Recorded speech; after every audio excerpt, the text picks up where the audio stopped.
2 jokes, I'm afraid. So let's get them out of the way, shall we? I used to be a brain surgeon, but I got mixed up with cauliflowers and brains. I turned one half of my patients into vegetables and the other half into a thinking man's garden. Joke number 2. If I had a penny for every hair that I've got on my nostrils, I'd be a millionaire by now, but it's unlikely I'd be able to breathe properly. That's it, no more jokes. Told you. Rest in peace, Bob Marley. He's still dead.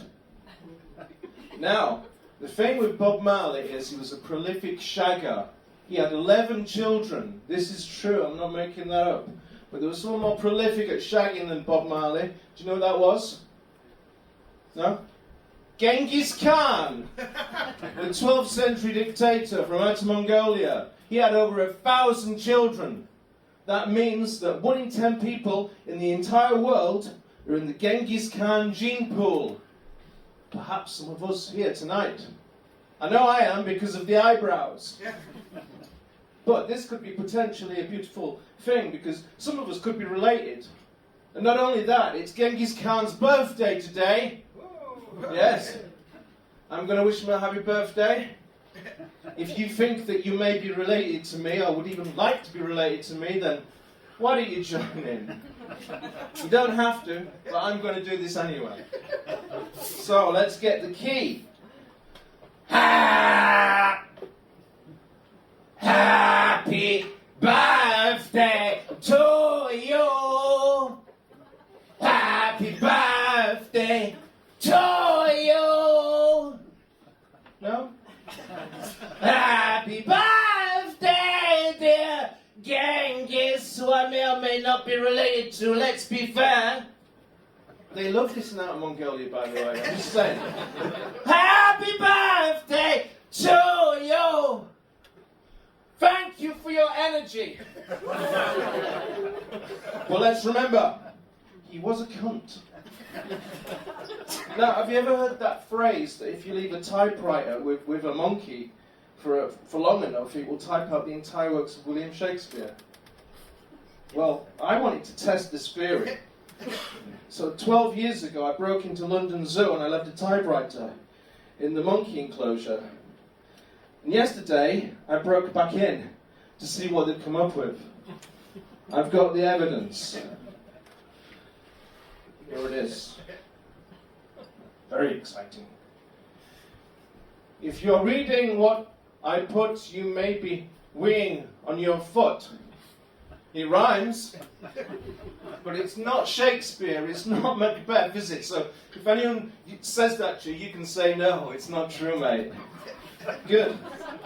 Now, I know what you're all thinking. You're all thinking, what would happen if a random seagull flew in now and was scared and flying about? How would we deal with this? Well, I can tell you because I'm not just a comedian, I'm a trained seagull botherer. Yes. So what we do is we turn all the lights down. It's pretty dark already, but we turn all that off. Don't make a noise. And seagulls aren't that clever because they think it's night time. So they automatically go to sleep. It flies in, ooh, ooh, ooh, and then plop. There it is. There's the seagull, and it's asleep. Then you phone me, and I turn up with my little orange bag, and I bring my jumper, and I don't want to scare the seagull, because we have to be nice to animals. I put the jumper on the seagull like a lovely warm duvet, make it feel nice and safe. Then I pick it up very softly, and I put it in the bag. Whoa! Whoa! Only joking. And then I take it home, and I live with it forever with the rest of the seagulls in my house. Now, are there any Buddhist... Yes, I know. That was true, actually. So if that happens, I'm actually potentially helping you. All right? It's not just seagulls, it's pigeons as well. Go watch out for them. Okay. Are there any Buddhist monks in the audience? I really don't like Buddhist monks because you can never win an argument with them and they're so bloody happy all the time. I had this friend called Gary. He'd go, "Hello Paul, how are you?" And I'd go, "Well actually Gary, I'm quite depressed because I can't pay my rent this month."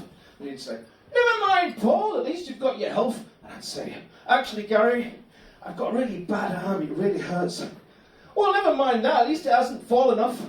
"Well actually Gary, it's going to be surgically removed tomorrow because it's riddled with gangrene." "Well never mind that, at least you don't have a terminal illness." "Well actually Gary, I do. I've got 3 months to live." "What about that?" "Well never mind, at least you'll know that when you do die you'll probably be reincarnated and you might come back as a frog." "But Gary, what if I come back as a worm? And what if the frog eats the worm?"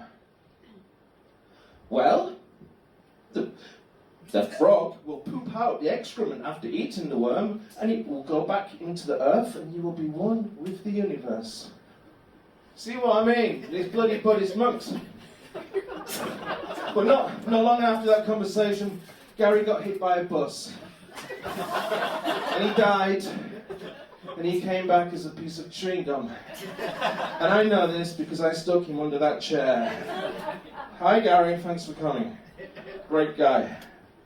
Okay, well, I am single, in case anybody's wondering. Yes, I know. But I went on a Tinder date the other week. I got matched, and she's absolutely gorgeous. I saw her profile photograph was there, and she had a chihuahua sitting on her lap. It's like, get one and you get the pet as well, basically. Anyway, so we arranged to meet. Let's call her Susan Hargraves, and let's call the dog Toto. So we arranged to meet in this very bar upstairs. I wouldn't lie to you people. I was charming, I was lovely, I was telling her jokes. She didn't say a word. And then she disappeared to the toilets. And she was there for 20 minutes. And little Toto jumped down and stared at me. And then he jumped on my leg and started humping me. And I thought, oh no, I can't do this, I'll try to get him off. But he was getting really aggressive, so I thought, just leave him to it. So I did, and he finished his business. He ruined my trousers. Then Susan came back. She picked up little Toto, and she started walking out. And I said, "But Susan, what about our date?" And she said, there is no date. There is no you and me. I just hook up little Toto with random strangers when he feels randy. And by the way, this is just, he thinks nothing of you. You're just a bit of rough. That was a joke. Okay. Leading on with the single life, I was watching my favourite programme, Married at First Sight Australia, and there was a knock at the door. It was the TV detector man. I don't have a licence. I started to panic. Oh, what shall I do? So I turned the telly off, I got the remote control, and I stuck it on my bottom. And then I let him in, and he couldn't get the telly to work.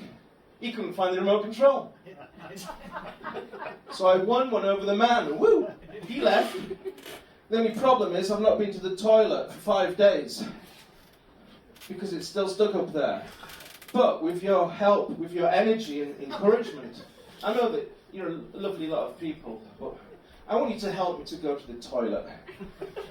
Are you going to help me? Yeah. Whoa. Sorry about that. So I want you to clap your hands and stomp your feet and go, poo, poo, poo, poo, poo, poo, poo, poo, because I really want you to go to the toilet, you bastards. No? All right, okay. Come to Brighton. People are lovely in Brighton. They'll look after you. They really want you to go to the toilet and have a great time. No, not really. Anyway, poo, poo, poo. Let's do this. Ah, whoa, ah, hey, look. It's the remote control. The sweet smell of comedy. Woo! Finally, my last bit. You've heard that phrase. I'm not trying to teach you how to suck eggs. It's a very silly phrase. It makes no sense. It's very patronizing. No one eats eggs by sucking them. We eat them by scrambling them, by boiling them. So if anyone ever says that to you, you can say, no, I know how to suck an egg, because some weird sweaty guy from Bradford, that's me, has already shown me. This is an egg. This is my mouth. I'm going to suck it for you people, because I love you. even though you didn't want me to go to the toilet. Here we go.